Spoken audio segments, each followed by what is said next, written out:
Welcome to What's Up Kansas City, and today we have the pleasure to have in our presence Reverend Nelson "Fuzzy" Thompson. How are you doing, Reverend? How you doing, Jim? It's good to be here. It's good for you to be Happy here. New Year to you. Same to you, Fuzzy. Fuzzy, we got a lot to talk about this afternoon, so we're going to get right into it. We have a young man on our staff. His name is Glenn Frizzle. And he has some questions that we worked on together, so I'm going to just put them out there and let you respond to them. His question was, are young men and women being prepared to accept the baton? Well, we're working hard at it. It's a difficult task because many of the young people that we want to give the responsibilities to were not born at the time of Dr. King and other prominent civil rights leaders, so they don't have the sensitivity.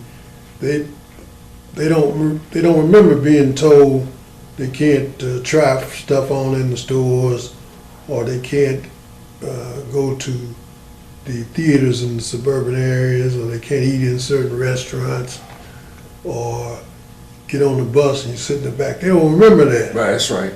So they can't be sensitive to it. So we have to sit them down and create activities that,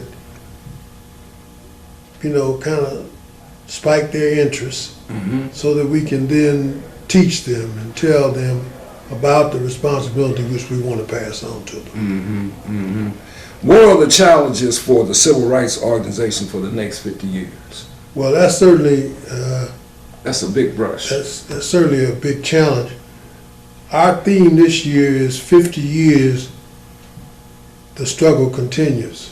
Okay. 50 years, the struggle continues. And we're taking a look back 50 years, but we're also looking forward 50 years. Okay. In other words, 1963 with the famous March on Washington, where Dr. King gave the I Have a Dream speech, which became one of the real stalwarts of the civil rights movement, a speech which has been repeated over and over in many, many languages and has become a great oratorical piece all over the world, and has been quoted and put to music and everything else. Well, many of us were alive and many were present when that speech was given in Washington, D.C. And so here we are 50 years later celebrating the anniversary of that speech. Well, we want to know what we'll be doing 50 years from now. That's right. And if we don't set forth a plan and a program, if we don't look at the future as a challenge that we must get ready for, we won't be doing anything. Right. I think there's a scripture that says that people who know themselves, or people will know themselves by the fruit that they bear. Right. And it's very important for us in this generation to be responsible, to be committed, and to train and teach the next generation that's coming along. Glenn picked up a quote from Reverend Charles Steele.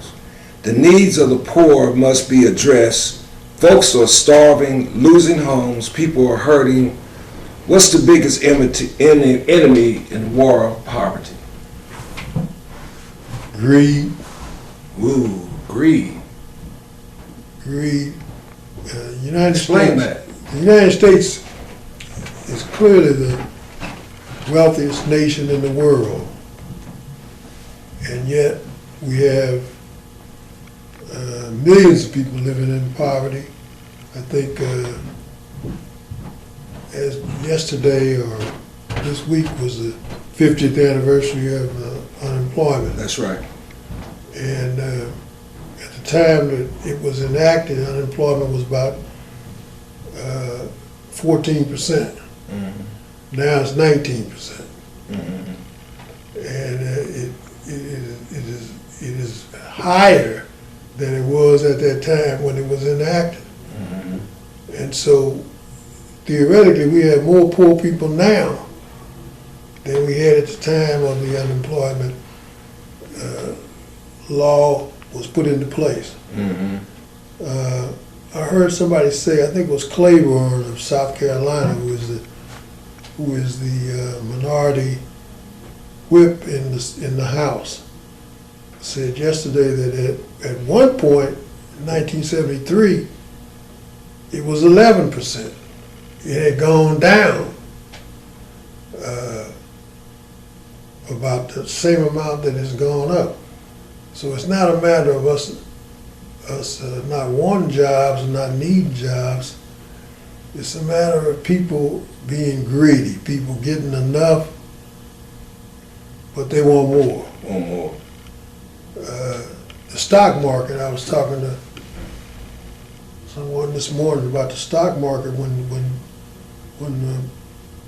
President Obama went into office, the stock market was almost about to crash. It was at one of the lowest points in recent memory. And yet now, it's at a record high. Right. And it's been that way for about a year. Right. People, they don't even talk about it. No. Real quiet. Yeah, real quiet. But if you had money invested in the stock market, or if you had enough money to invest in the stock market, you would have increased your wealth considerably in this last year because the stock market has gone up. Now we hear a lot about how President Obama is a socialist, how he wants to give to the people and that they not have to work for it and be responsible for it. But the truth of the matter is, rich people are richer now than ever before. They're making money that they never made before, and they were already rich to begin with, and yet instead of putting money into programs that help create opportunity for the poor, they're against it. The Tea Party, which is a very famous reactionary group, conservative group in Congress, they're against all programs that help the poor and provide opportunity for those who have less. They're just automatically against anything that the president's for because he has been a good president as it relates to being sensitive to the poor and the needs of those who have less. But they are against all of that. LBJ said, this is 50-year anniversary for the war on poverty. We shall not rest until that war is won, Johnson said. The richest nation on the earth can afford to win it. We cannot afford to lose it. Have we won or lost, Fuzzy? Well, I think we won, but we need to continue. Okay. There's still a great divide between those who have and those who have not. And we need to be focused on that. We need to have programs on that. Why should we spend billions of dollars on war and then we read yesterday or day before yesterday that that very area, Fallujah, taken back over. has been taken back over. Yeah. And that the people are really fighting a civil war. Right. Which we should stay out of. Because we don't do anything but make it worse. We saying now we're not gonna put any boots on the ground, but we're gonna provide weapons and ammunition, which is what they use to destroy their own land and destroy each other. So it's madness. And yes, we can win the war on poverty if we focus on the war on poverty. instead of war against other nations. Right. You know what? Why don't you tell the audience about this up and coming event? Give us a little flavor about that. Well, as we've been talking earlier, we're trying to focus on the past 50 years and teach and train about those historical events that have occurred which affect our future. Okay. As everybody knows, 50 years is a long time. Long time. But when you start to get old like me, you realize that you just focus on the agenda for the future. Don't spend all your time talking about the past, because that's done and over. You got to look at what's the next step. And so that this year's celebration is dedicated to a reflection on the history, the past 50 years, but also the challenge of the next 50 years. We want to see what gain can we make in economics, in fair play, opportunities in education, in all kinds of fields that we've not really been that active in. Now, what's the date? When does it start?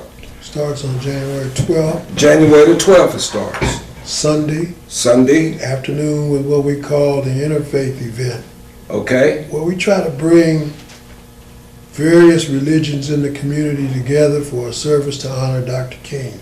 Okay. We also honor persons who've been outstanding in the field of community service and community action.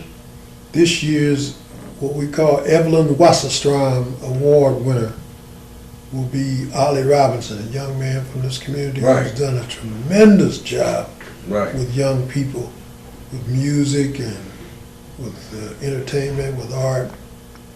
He's done a great job. So we feel that he is very deserving of the Evelyn Wasserstrom Award. And that's going to be held where about? It's going to be held at Community Christian Church on the Plaza. Reverend Bob Hill. Reverend Bob Hill, 4601 Main. Okay. Church with the lights that come up out of it. Yeah, go up to the sky. That's right. Talk to Jesus. That's right. All right. And Evelyn Wasserstrom was a Jewish woman. Right. Who came to me and Reverend Hartsfield Sr. and asked us about getting the interfaith service together many, many years ago. Of course, she died a few years ago, but we have continued to keep her dream alive, which was to bring various religions and churches and denominations together to honor King. And in the name of King, in the name of community action, community involvement. And every year we choose a person or persons to receive the Evelyn Wasserstrom Award. And we try to bring recognition to somebody who deserves it. Ollie's good one. That's right, somebody who's been out there giving themselves and sacrificing for the sake of the community, and especially in providing a way for young people. Ollie took a few kids that couldn't sing at all. Now they have one of the best choirs you ever want to sing. They're going to feature this year at the Interfaith event the South African national anthem. They've learned that song better than the South Africans. Really? And they're going to sing that song. It's very moving. Yeah, it is. See our kids take that up. Right. And sing that song. And so we invited all religions, everybody to come. It's not going to be a long service. Pastor Frank Thomas from Cleveland, Ohio will be the speaker. He's an outstanding preacher. We're going to have the choir sing and some other very special music from different denominations. And we'll be done in a couple of hours at the very most. And what it starts on what day? It starts on January 12th, Sunday afternoon. And the ends on at 3:30, and ends on Monday evening, January the 20th, with a mass celebration Okay. at Pastor Hartsfield Jr.'s church, Okay. Metropolitan Missionary Baptist Church, 2310 East Linwood. And the Reverend Dr. Vernon Howard, the heir, I like to call him the heir apparent, will be the featured speaker. Very good. Now, if you have your organization get us a schedule so that we can provide it to our viewers, okay? We'll be happy to do that. Our schedule is available. Yeah, We also have a website, KC, SCLC. Susie is supposed to be giving me some information. Yeah, Susie is our public relations person, Okay. and they will be happy to give kcsclc.org. Okay. Is a website. KCSCLC at att.net is the Event. no, that's the email address. Okay. And our phone number is 816-241-8100. Okay. You can reach us at the numbers and you want tickets, And you say that's 241? 8100. 241-8100. 241-8100. Now, Fuzzy, we're gonna step up the pace a little bit. You're talking about Martin Luther King's celebration 50 years. So let's talk about Reverend Nelson Fuzzy Thompson for the past 50 years. Tell us briefly about Nicaragua. Because a lot of people don't know nothing about that. Tell us about that. Well, Just briefly. during the mid-'80s, I think it was 1983, I traveled as head of a delegation of ministers and politicians to Managua, Nicaragua, and other places around the country.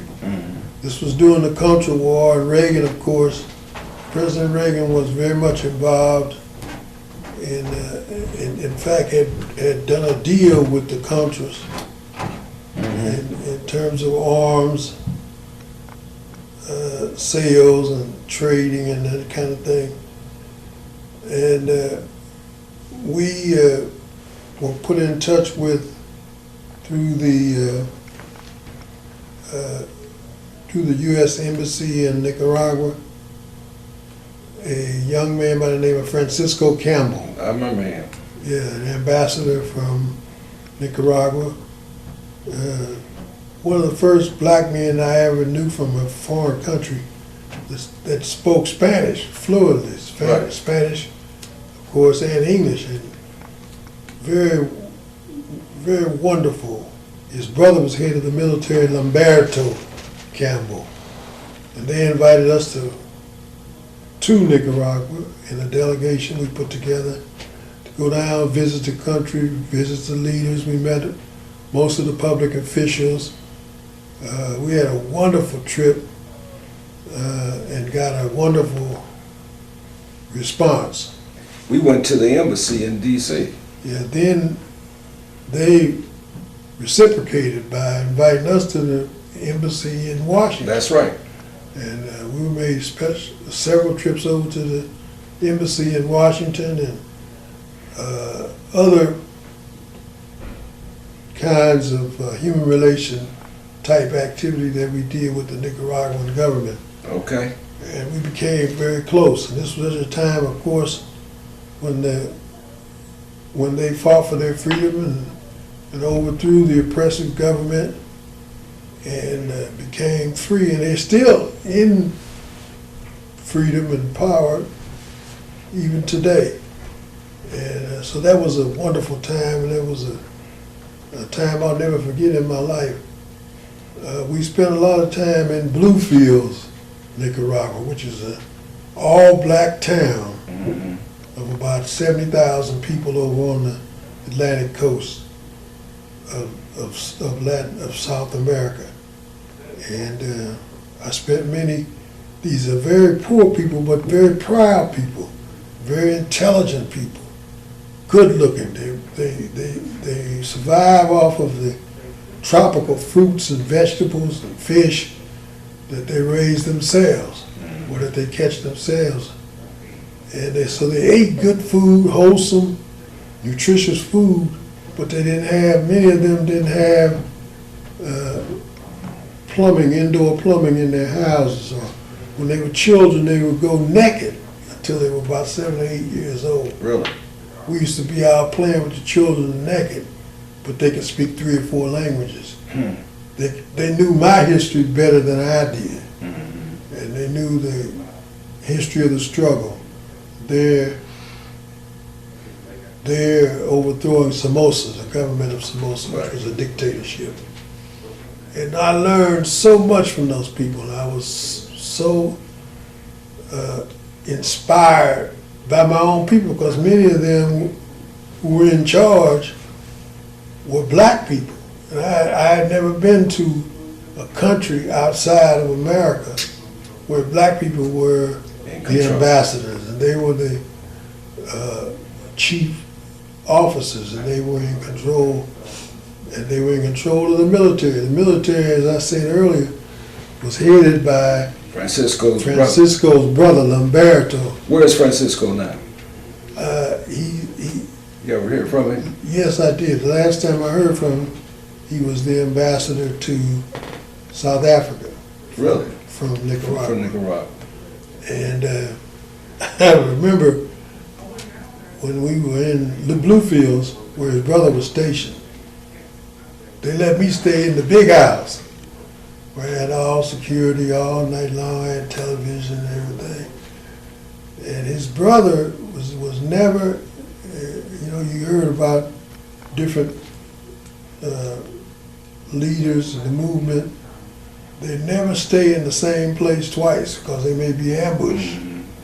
And so he would pop in and check on me, make sure I was being fed properly and had everything I needed. And then you never knew where he stayed.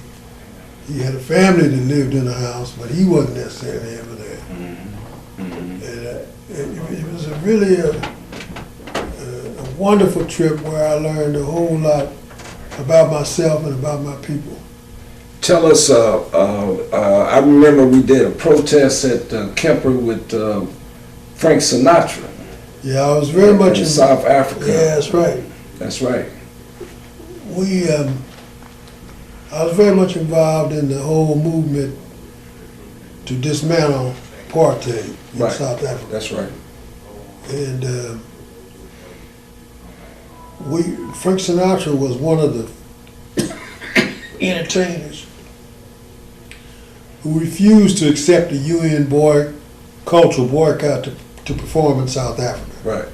They could get millions of dollars for going to South Africa and performing. Right. And so he wouldn't do it. So when he came to Kansas City, he was on tour. We boycotted his show. At Kemper. At Kemper Arena. Yeah. What we did was, we had thought this out, we had planned this out, and we caught them completely by surprise by blocking all the entrances to Kemper Arena. And therefore they couldn't start the show. And he came out to perform, there was only about 15, 20 people in the place. Right. So he told them that unfortunately he wouldn't be able to perform tonight. And he went on to his next stop, which was in Denver, which he got hit with the same thing the next night. So after about 2 or 3 nights, I think it was Kansas City, Denver, and Los Angeles, being hit like that, he changed his mind. And he stopped performing in South Africa, and he never did perform there anymore. Let me ask you this: so you went to South Africa when Mandela was released? I went first when he was released from jail in 1990, and then I went again when he was elected president in 1994. 4 years later, we made a promise to them that if he ran for president, we would come and be observers of the election, make sure it wouldn't be any funny stuff. And we kept that promise. Dr. Y.T. Walker was the head of the trip. Right, Y.T. Walker. And many other prominent ministers from around the country. And my good friend, Reverend Dr. Sam Mann, was one of only 2 white persons in our delegation.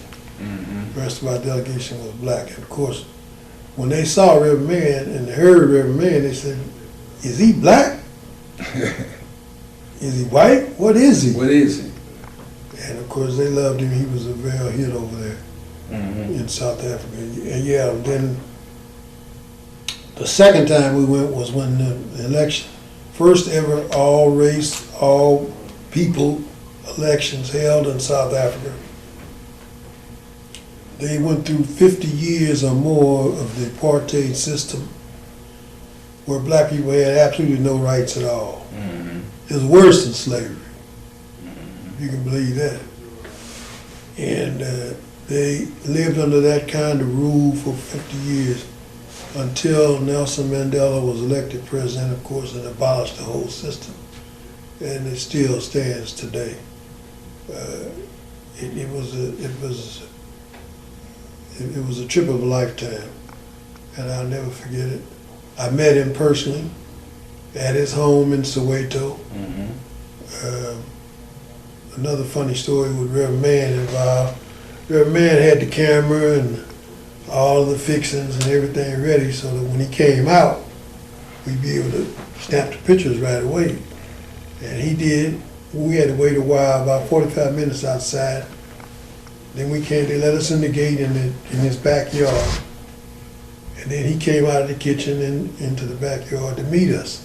And when he came out, Reverend Mann dropped the camera, dropped all the stuff, everything on the floor ground, and he was down there picking it up. And Nelson Mandela came out and bent over and helped him. Oh, okay. "May I help you?" He helped him. And he was just, "Man, what about the picture?" He was just awestruck. And of course, we had a wonderful visit with him. And I was impressed with him. I took the pictures that the guy that was, the photographer we had traveling with us took a picture. And then I gave it to the Star paper. They put it on the front page of the paper. But I was impressed with his kindness, his warmth, his dignity. You know, His posture. yeah, he stood up so straight, and he was so dignified, and he was soft-spoken. I thought he was gonna be a being, you know. Right. That's how they get, because for many years there were no pictures available of Mandela. There only one picture there. They got the meanest looking picture they could get, and they showed you. That's the only picture you could see of Mandela. So that when I saw him and when I met him, I was impressed.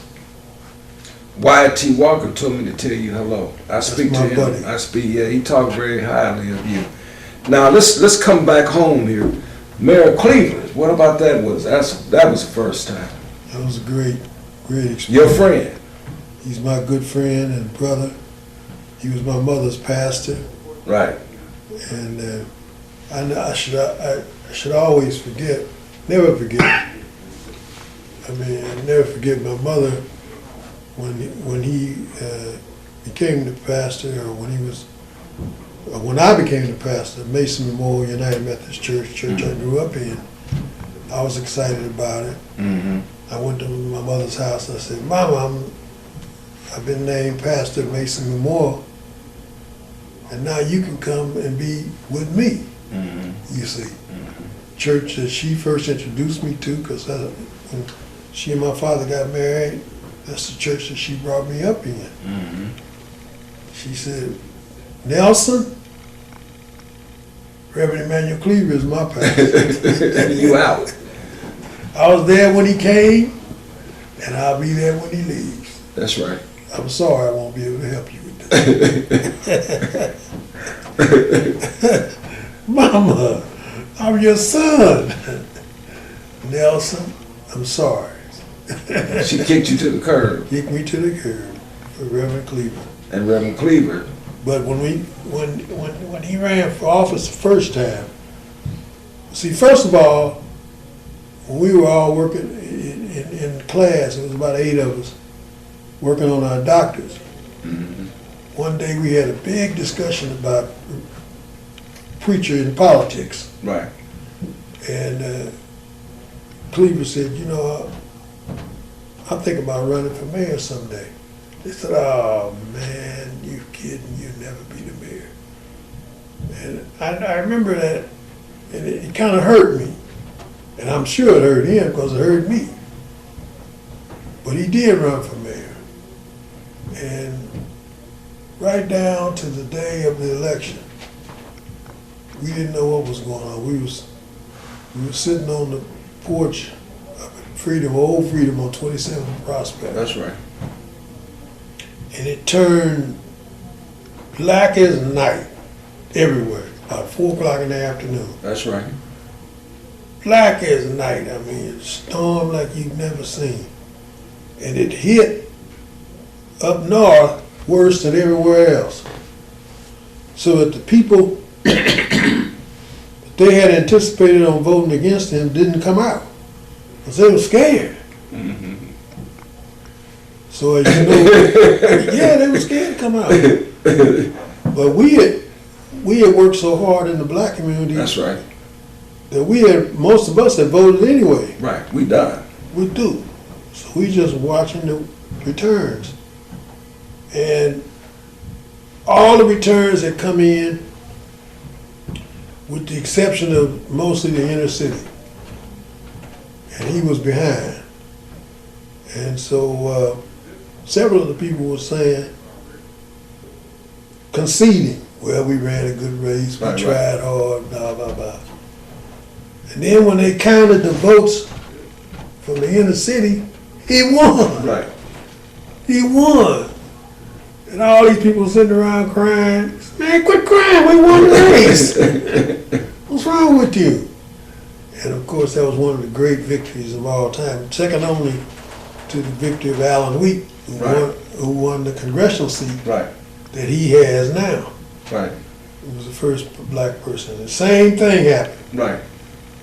Alan got up and gave his concession speech. And won. I said, man, sit down. You won. Yeah. He's up talking about, I'm sorry, I did the best I could. You won. You're the congressman, bud. Right. Right.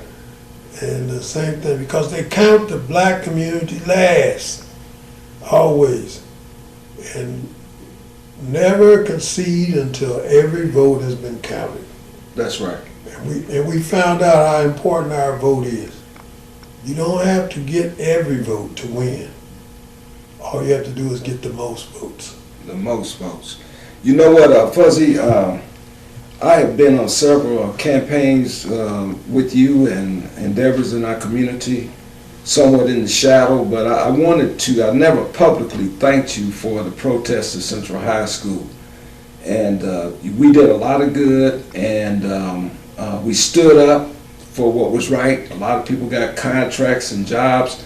You know, there was a guy there named Mr. Bates, and Bates demoed, he went to jail with us. Bates demoed Central High School in a record time. He bought some equipment in Boston, Massachusetts to tear that school down. See, they didn't think he had resources, but he bought this equipment.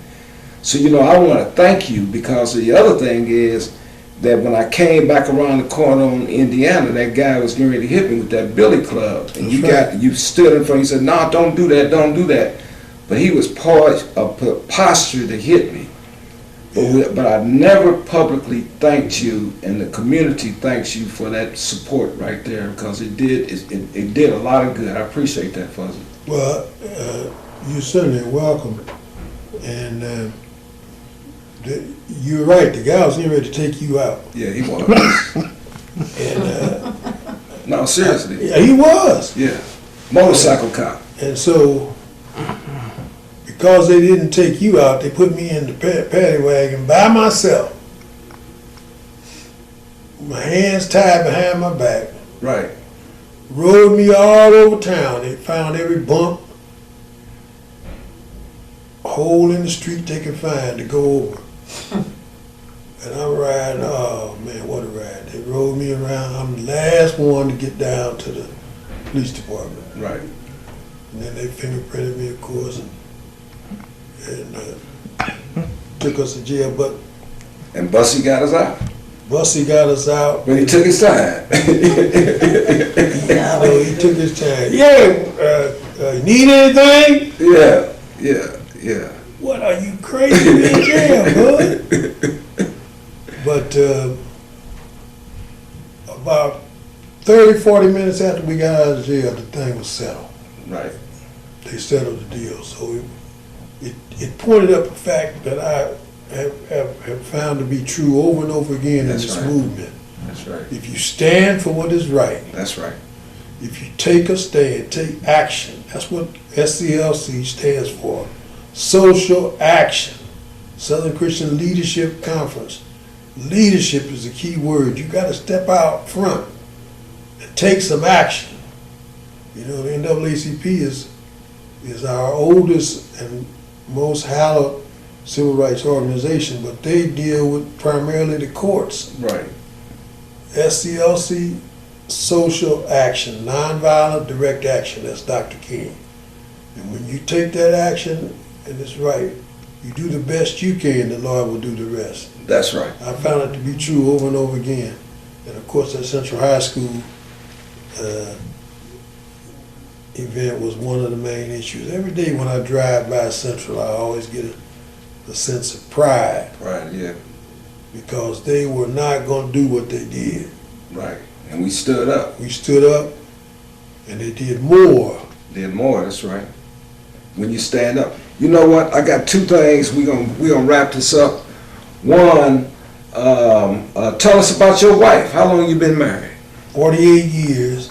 What's your wife's name? Cheryl Christy Love Thompson. And you've been married 48 years. 48 years. The love of your life. She is the love of my life still today. Tell her hi. How you doing, Miss Cheryl? I call her Shelly. Shelly, okay. Shelly, how you doing? All right. My wife has been somewhat ill. She's had a recurring problem that she's trying to correct. She hadn't been out as much as she once was, but she still supports me, loves me, helps me with everything as much as she can. She asked me yesterday, did we have everything straight for the King celebration? I don't know what she's doing, but she's interested. We started dating when we were sophomores in high school at Wyandotte High School. I took my first date with her to the play at Wyandotte High School. Got my father's car, riding. She was riding real close. You don't understand that, do you? Yeah, I know about that. Yeah. And we were engaged for about a year and a half, and then we got married in 1965. Okay. And we've been married, happily married ever since. Very good. Fuzzy, leave us with a word. Well, leave us with a good word. Well, The mark of a good man is a good word. Leave us with a good word. Well, I think that, you know, as we look back over the last 50 years and we look toward the next 50 years, our work is not done. We've made a lot of progress. We've accomplished a lot, and it's been good. I think, as I look back over that 50 years, I would have never thought that Barack Obama would be president of the United States. And, you know, they try to downplay. Every day he has to face downplay, criticize everything he does. And he's done more, mark my word, he's done more than any president that I can remember in my lifetime. He stood up, plus he looks good. Yeah, he got a little swag. Got a little walk, got a little pimp. Yeah. A slight pimp. Yeah, he comes out with some quick phrases too. Yeah, sometimes. he's quick. Yeah. He got a beautiful wife, beautiful children, beautiful mother-in-law. You know, and his staff, he's just top notch. Well, I would have never thought that was possible. But anything is possible. Everything is possible with the hope of the Lord. That's what the word is. Trust in the Lord. Trusting, that's your word. Trust in the Lord. Ladies and gentlemen, you heard it best. Reverend Nelson Thompson, and he's getting ready for what event are you? Tell him again. What's the event that's coming King up? Celebration. This is our 44th year. We've been doing the celebration every year of some kind since 1969. 69. Ladies and gentlemen, we appreciate Reverend Nelson Thompson and his beautiful wife Cheryl. And we at Cascade Media, we celebrate the Martin Luther King celebration. Next Friday, we're doing a Sprint Artist tribute to Dr. Martin Luther King, and it starts at 7 o'clock. That's January the 17th, Friday, at the Gym Theater, right here in the historic Jazz District, the home of the Negro League and the home of the Jazz Hall of Fame. And the home of Cascade Media Group. And what's up, Kansas City? Ladies and gentlemen, I was taught this by my dad a long time ago and my Cub Scout leader. To look sharp is to be sharp. And what's up, Kansas City? Thank you. CMG wants you to always remember, the victory we call success goes to the best prepared. When you invest in your community, you're really just investing in yourself. Thanks.